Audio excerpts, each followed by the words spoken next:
everyone.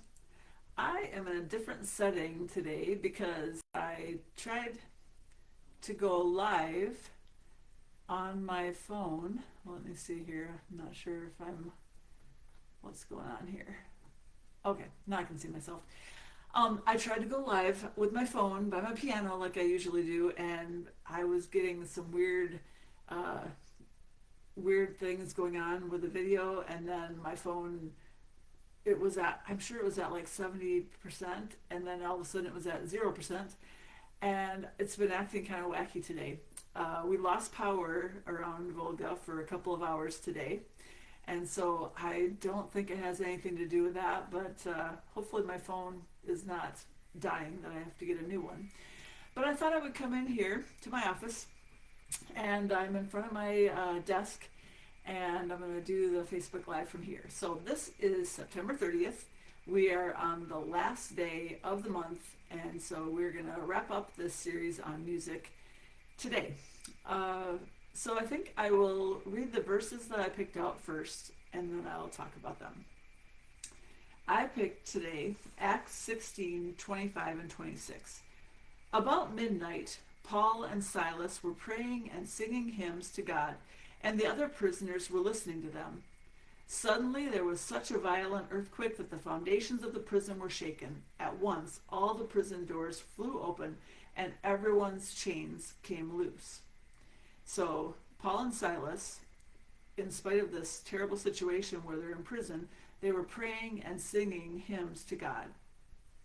And because of that, or as a result of that, they were freed from their prison. And so I was thinking about how often we are set free from the things that imprison us by God. It might be through singing. If you're not a singer, don't worry about that. It doesn't have to be singing. It might be through prayer or a relationship with God.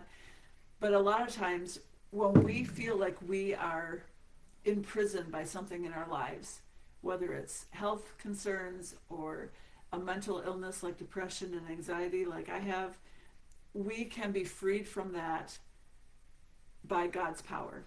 Now that doesn't mean that it's always going to be completely healed and taken away from us. I have times where I feel good emotionally, and then I have times where I really feel still quite depressed and anxious about things. But we can be freed by God's power. So I want to encourage you with that and encourage you to go to God for that strength.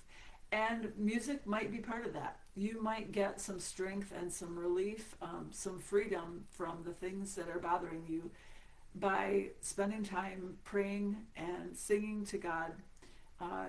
By listening to music, sometimes that can help us to feel that freedom that we are after.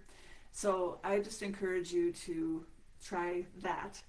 And I thought, it feels like I should have this big, huge, grand finale of music for the end of this series, but I decided to just go back to a simple song on the guitar and sing that for you. And the song I picked is I Love You, Lord. It's a very simple praise song, but it says, I love you, Lord, and I lift my voice to worship you, O my soul, rejoice. Take joy, my King, in what you hear. May it be a sweet, sweet sound in your ear. And so I'm going to sing that for you, and then I'll come back to say goodbye. And that's what I'm doing for today.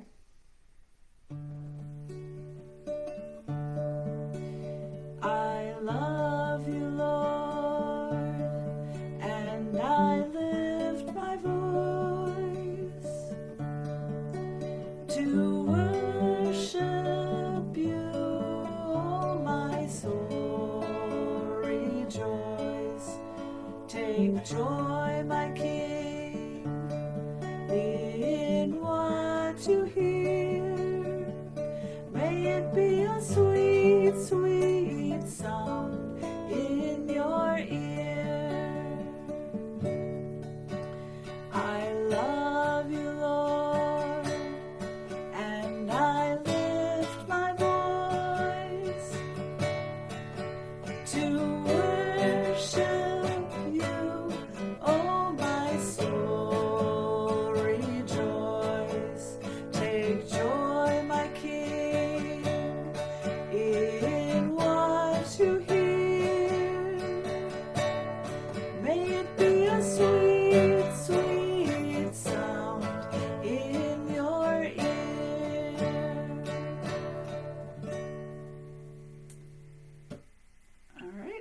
that's it for our series on music. I hope you've enjoyed it. I've really enjoyed finding these songs and working some of them up on the piano and different instruments, the guitar. And yeah, thank you so much for watching. And let me know what you think of this series. And also, I would just encourage you to go to my website, robinmulder.com, if you want to read things that I've written. And I would love it if you would sign up to be on my email list. That would be wonderful, because then I can send you an email once in a while when I update or put a new blog post on, or if I put a new podcast episode out, Catch Your Thoughts with Robin Mulder. I would love to be in contact with you. I don't overwhelm you with tons of emails in your inbox, but if you want to message me and get on that list, that would be great. Thank you so much for watching, and I'll catch you in the next series. Goodbye.